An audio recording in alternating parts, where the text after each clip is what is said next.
किमान 25 लाख रुपयांची ऑफर. काय मला पुरावा दिला का तिने कुणी? असं जे लोक बोलतात सांगा ना त्याला, म्हणा काय पुरावा द्या. उगाच हवेतल्या गप्पा मारण्यात काही अर्थ नाही. मी काय पहिलं वाक्य काय सांगितलं, मतांचं हे बघा, शिवसेनेची मतं, भारतीय जनता पक्षाची मतं, राष्ट्रवादी काँग्रेस अजितदादा पवार गटाची मतं आणि त्याचबरोबर आमच्याबरोबर असणाऱ्या स्थानिक आघाड्या आहेत. जिल्हा परिषद, पंचायत समित्या, नगरपालिका, महानगरपालिकांमध्ये स्थानिक आघाड्याही अनेक ठिकाणच्या आमच्याबरोबर आहेत. त्यामुळे या सगळ्यांची बेरीज जर पाहिली ना तर पुढं महाविकास आघाडीचा टिकावच लागू शकत नाही. आणि अशा परिस्थितीमध्ये अर्ज भरायचा, शेवटच्या क्षणापर्यंत म्हणायचं अटीतटीची निवडणूक होणार, आम्ही महायुतीला त्यांची जागा दाखवू, हे मोठी मोठी वक्तव्य संजय राऊत नेहमीच करतात. काय त्यातलं खरं होतं, काय खरं होत नाही. तसंच हे मोठ्या रकमेचे आकडे बोलायचे आणि आपलं त्यांना सवय आहे रोज सकाळी काहीतरी अशा पद्धतीचं भडक वक्तव्य करून, पण त्याच्यात त्याला काही त्याच्यामध्ये कसलंही तथ्य नाही. नाशिकमधल्या महायुतीच्या ज्या सगळ्या बिघाडीचा जो परिणाम आहे तो राज्यभरातल्या इतर जागांवर ठेवू असं वाटतंय का आपल्याला, आणि काय कसं विश्लेषण? नाशिक मधल्या एक उमेदवार राहिलेला आहे. 2 गीतेबंधूंपैकी एका गीतेबंधूंनी अर्ज मागं घेतलेला आहे आणि दुसऱ्या गीतेबंधूंचा अर्ज काल वेळेत मागं होऊ शकला नाही. आता शिवसेनेच्या वतीनं आमचे ज्येष्ठ मंत्री मान्य उदय सामंत साहेब तिथं आहेत, गिरीश महाजन साहेब तिथं आहेत. त्यांची चर्चा बैठका सुरू आहेत. कदाचित त्यातनं सुद्धा काही सामंजस्यानं एक चांगला तोडगा निघू शकेल. बाळा माने भाजपमध्ये प्रवेश करतायत, मात्र हा प्रवेश करताना त्यांनी विनायक राऊतांवर एक आरोप केलाय की विनायक राऊत शिंदेकडून रिचार्ज करून घेतात, अशा पद्धतीचा एक आरोप केला आहे. मला सांगा, बाळा मानेने अर्ज कोणाकडनं भरला होता? उभाटाकडनं, बरोबर आहे. काल अर्ज माघार घेईपर्यंत संजय राऊत म्हणायचे बाळा माने आमचे उमेदवार आहेत, आम्ही ताकदीनं लढणार, महायुतीला त्यांची जागा कोकणात दाखवणार, कोकणात उभाटा प्रबळ आहे. ही वाक्य तुम्ही काढा 2-3 दिवसापूर्वीची संजय राऊत साहेबांची. जेव्हा बाळा माने साहेबांना कळालं की आता हिथं संख्या बिरीजच नाही आपल्याकडं आणि विनाकारण आपला तिथं टिकाव लागणार नाही, त्यांनी मनाचा मोठेपणा दाखवून अर्ज मागं घेतला की बाळा माने वाढी झाली. म्हणजे मग लगेच संजय राऊत त्यांच्यावर बोलायला लागली. असं नाही ना. आणि बाळा माने काय म्हटले विनायक राऊतांबद्दल, बरोबर काय म्हणले की विनायक राऊत कोणाची रिचार्जवर चालले. आता रिचार्जचा विषय नाही, पण अनेक लोक असे आहेत उबाटामध्ये असणारे की ते आत्म शिंदे साहेबांना मानतात. ते उघड सांगतात काही आमच्या तांत्रिक अडचणी आहेत त्यामुळं आम्हाला इथं राहिलं, आम्ही इथं राहिलोय. पण अनेक लोक आम्ही शिवसेनेच्या आमच्या चांगल्या मोठ्या नेत्यांच्या संपर्कामध्ये आहेत आणि बाळा माने बोलले म्हणून बरं झालं. त्यांच्यातलंच आतल्या गोष्टी बाहेर आल्या. आम्ही कुणी बोललो नाही, भारतीय जनता पक्षाचं कुणी बोललं नाही. बाळा माने उबाटा आणि विनायक राऊत उबाटा, त्यामुळं त्यांच्यातल्याच गोष्टी ज्या काय आहेत त्या आता बाहेर आल्या. एका दृष्टीनं बरं झालं.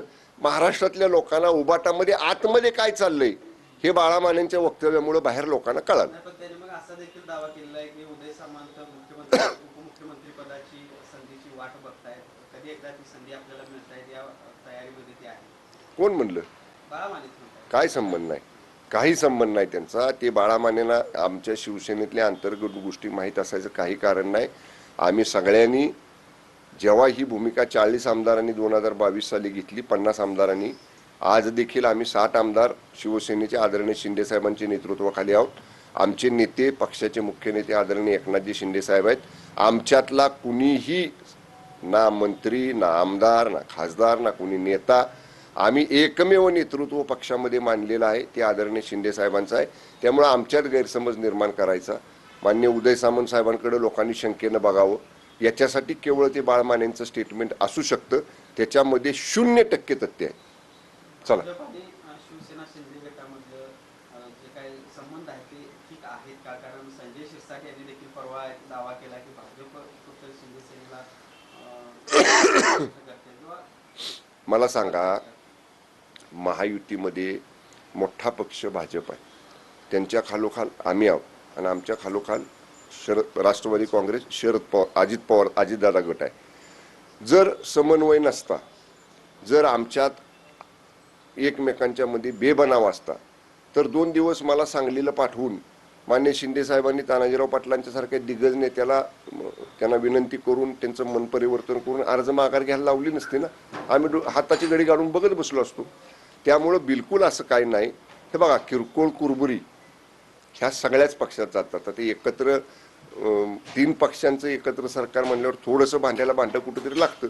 पण आम्ही एवढी काळजी घेतो की भांड्याला भांडं लागलेला आवाज घराच्या बाहेर जाणार नाही, आपल्या घरातच राहील, शेजारच्या घरात कळणार नाही, एवढी काळजी आम्ही घेत असतो. साहेब, राज्यामध्ये 12,000हून अधिकृत सावकार आहेत म्हणजे लायसन.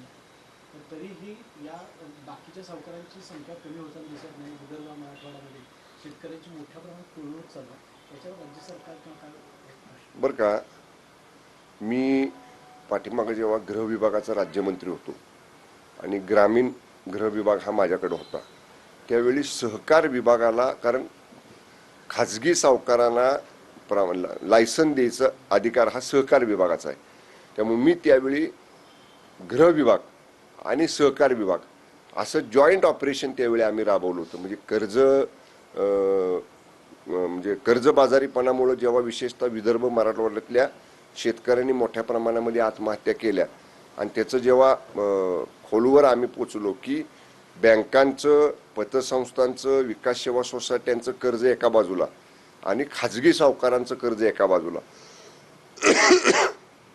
त्या खाजगी सावकारांच्या कर्जाचं प्रमाण किंवा ते जे व्याज, व्याजावर चक्रव्याढ व्याज, ही जी काही त्यांची खाजगी सावकारी जे म्हणतो आपण पिळवणूक, तर त्याच्यावर आम्ही जॉईंट मोहीम राबवलेली होती आणि त्यावेळी बऱ्यापैकी त्याला प्रतिबंध बसला होता. कदाचित माननीय मुख्यमंत्री फडणवीस साहेब आणि सहकार मंत्री मान्य बाळासाहेब पाटील साहेब, आपला जो प्रश्न आहे तो मुंबईला गेल्यावर मी त्या दोन्ही नेते मंडळींच्या कानावरती घालेन. परत एकदा जर असं काही जॉईंट मोहीम राबवता आली सहकार विभाग आणि गृह विभाग, तर नक्की ह्या खाजगी सावकारांना सुद्धा, आणि बऱ्यापैकी त्याच्यानंतर प्रतिबंध पायबंद त्याला बसला होता, कारवाई झाल्या, अटक झाली.